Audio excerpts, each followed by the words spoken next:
se decide el valor de un piso heredado si no nos ponemos de acuerdo? Te voy a dar 4 maneras de evitar una guerra familiar. Dime si te suena. Tu hermana te dice que el piso vale 300.000. Tú que dices que vale 240.000. Y el cuñado aparece con un anuncio de Idealista a valor de 350.000. Directamente la herencia bloqueada, resentimientos y el reloj fiscal corriendo. El error que más veo: confundir el valor catastral o el valor de referencia con el precio de mercado. Hoy te voy a enseñar unas maneras prácticas y legales para fijar un precio justo sin romper la armonía y la vida familiar. Vamos a separar lo fiscal de lo real, usar datos que sí sirven y aplicar sistemas que cortan el regateo eterno. Quédate porque te voy a contar el truco para anclar las expectativas y cuándo pedir un perito judicial si fuera necesario. ¿Pero qué vale de verdad un piso heredado? Si fallas aquí, pagas impuestos de más, vendes peor y te enredas en pleitos. Empecemos por lo que no es precio. El valor catastral directamente es una base administrativa digua que sirve solo y exclusivamente para fijar el precio del incremento del valor solo para el IBI y poco más. No lo uses para fijar el precio del piso. Luego está el valor de referencia catastral, que Hacienda lo utiliza para liquidar impuestos, por ejemplo, impuestos sobre sucesiones, impuestos de transmisiones patrimoniales o la plusvalía. Y esto es una referencia fiscal, solo efectos de impuestos. No te obliga como a poner el precio de venta ni refleja necesariamente lo que pagaría un comprador en la calle. El problema es que muchos lo convierten en un ancla mental. Si Hacienda dice que el valor de referencia es X, vendemos por X. Resultado: discusiones estériles y decisiones muy malas. El valor de mercado es otra cosa. Es el precio probable entre partes informadas, sin presión y en un plazo razonable. Aquí manda la realidad del barrio, las operaciones cerradas y el estado del inmueble. Entonces, ¿qué es lo que ayuda? Pues, por ejemplo, una tasación externa hecha por un tasador homologado, con metodología clara, comparables, ajustes por superficie, estado, planta, ascensor, vista, eficiencia energética, ocupación,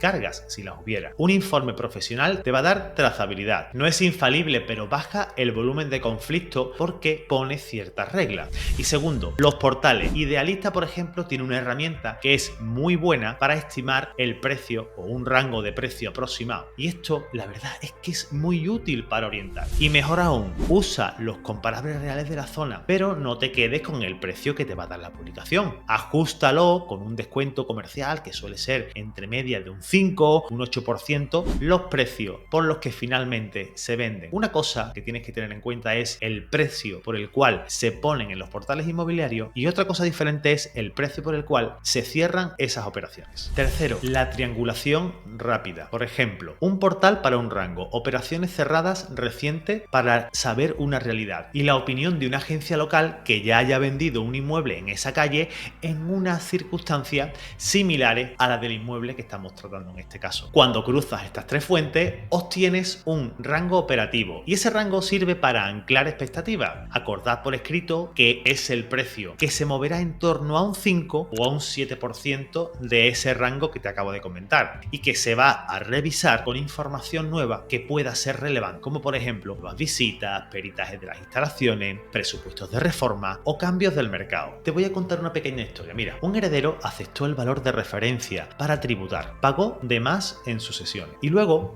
el mercado no acompañó y vendieron por muchísimo menos. Doble golpe. La lección es clara aquí. Separa lo fiscal de lo comercial. Y si recuerdas solo una cosa, quédate con él. El precio se fija con datos de mercado, con método, no con lo que necesita cada uno. Con estos fundamentos, ahora sí que te voy a enseñar las diferentes maneras concretas de cerrar un precio sin que exista una guerra. Y además, 2 maneras de fijar un precio justo y evitar la guerra familiar. Y otras 2 con un bonus por si hay algún problema al ponerse de acuerdo. Te voy a enseñar las claves. La primera, una doble tasación y una media aritmética. La razón por la cual funciona esta fórmula, que es súper sencilla, es que neutraliza los sesgos. Cada parte propone un tasador independiente, mismos criterios, mismo alcance, mismas fotografías, que vaya a visitar el inmueble y le pedí que apliquen una metodología comparable con el test de mercado y comparables recientes. ¿Y cómo se cierra? Pues si las 2 tasaciones difieren más o menos de un 10%, hacéis una media y listo, adiós al problema. Si la diferencia supera el 10%, se pide una tercera tasación, que será la bisagra. salga y se toma la media de las dos más cercanas. El truco que más paz trae: firmar una cláusula previa donde todos aceptéis por escrito el resultado y quién asume el coste de esa prórroga. Esto, al final, evita discusiones posteriores y os da una salida automática. La segunda, un rango con datos de mercado y un pivote objetivo. Aquí usamos tres patas: estimador de idealista para el rango, una lista de operaciones cerradas del último año en la zona y un informe de una agencia local que haya vendido en esa calle un inmueble en circunstancias similares. Con eso ya fijamos un rango estrecho, por ejemplo el 5 o el 7%, y un precio pivote en esa media. Y a partir de ahí hacéis los ajustes explícitos: estado real, instalaciones, cocina, baño, planta, ascensor, vistas, eficiencia energética, ocupación, cargas, también los ruidos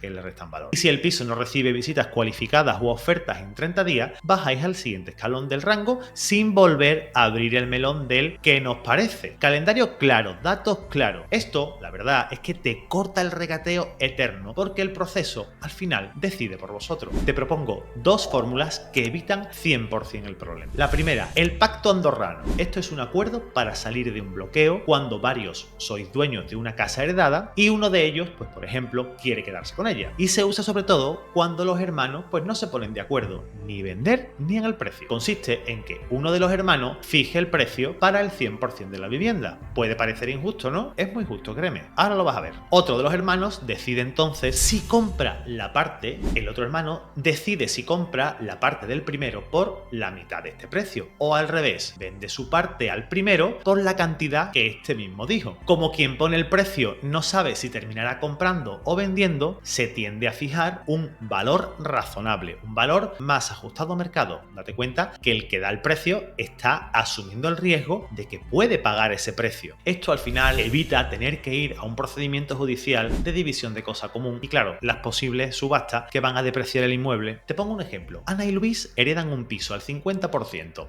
y discuten y acuerdan usar el pacto andorrano. Sortean quién va a fijar el precio y la primera en dar el precio es Ana, que marca 200.000 como valor por toda la casa. Luis puede elegir: o compra ese 50% de Ana pagándole 100.000 euros, o bien le vende su 50% a Ana por ese precio pactado, 100.000 euros. Decida lo que decida Luis, el conflicto se cierra y uno de los dos se queda el piso completo, pagándole al otro la parte proporcional. En cuanto a su legalidad, es un pacto privado y válido por la libertad de contratación de nuestro Código Civil, que luego esto se formalizará en notaría. La segunda de las fórmulas para evitar conflictos es la subasta a sobrecerrado entre herederos. Esto es ideal cuando hay más de uno que quiere quedarse con el inmueble. Es muy sencillo. Cada heredero va a presentar una única oferta blindada y cerrada, con un depósito de seriedad que se pide si se desiste. Esto básicamente quiere decir que en el caso en el que se desista de la oferta, si ha depositado 5.000 euros, esos 5.000 euros quedarán para la comunidad hereditaria. Un notario o abogado va a custodiar esos sobres y levantará actas de la apertura en la fecha pactada. Ganará la oferta más alta. El resto va a recibir su parte en efectivo con el precio resultante. ¿Qué evita esto? Pues mira, juegos de edición y escaladas sin fin. Antes de pasar al plan B legal, dos piezas de soporte que te van a evitar sustos. 1. Un preacuerdo por escrito, método elegido, plazos, cómo se va a repartir el coste de las tasaciones y honorarios y las consecuencias de este incumplimiento, como por ejemplo, ¿qué hacemos con ese depósito de los 5.000 euros? 2. La documentación muy pero que muy bien atada. Datos de catastro, notas simples actualizadas, certificados de comunidad, de IBI, un presupuesto de reforma si es que es necesario y el Estado lo exige, porque al final eso impacta en la negociación. Y un error que debes de evitar siempre: empezar por el que lo que yo necesito para cobrar en vez de lo que vale según mercado, porque esto te aseguro que cambia la situación. Si aplicas estas vías que te estoy exponiendo con método y plazo, normalmente no vas a llegar a los juzgados, y si llegas, vas a llegar con gran parte del trabajo hecho. Intento de acuerdo y un proceso que por tu parte va a demostrar buena fe y que has evitado el conflicto. Eso en cualquier juzgado pesa. Y nada más, recordarte que si tienes alguna duda o algún problema con algo similar a esto, recordamos que somos abogados expertos en herencias y podemos ayudarte. Si necesitas ayuda, síguenos. Si te ha gustado el vídeo, compártelo. Y si necesitas ayuda, vete al comentario fijado y tendrás un enlace para contactar con nosotros.